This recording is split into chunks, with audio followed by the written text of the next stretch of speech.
இன்று ஜனவரி 15. தமிழ்நாட்டில் ஒவ்வொரு ஆண்டும் இன்று திருவள்ளுவர் தினமாக கடைபிடிக்கப்படுகிறது.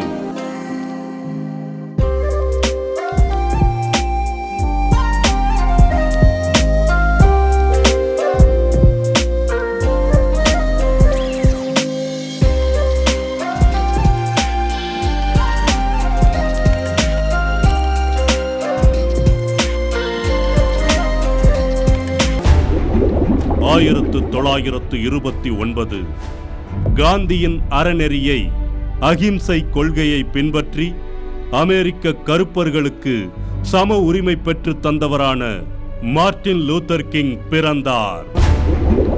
1949 இந்திய இராணுவத்தின் தலைமை தளபதியாக ஜெனரல் KM கரியப்பா பதவியேற்றார். அப்பதவிக்கு வந்த முதல் இந்தியர் என்பதை குறிக்கும் வகையில் இன்று இராணுவ தினமாக கொண்டாடப்படுகிறது.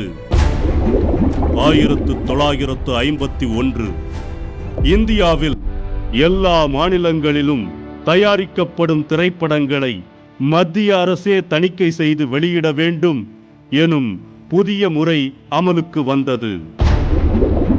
1943 உலகின் மிகப்பெரிய அலுவலக கட்டிடம் திறந்து வைக்கப்பட்டது.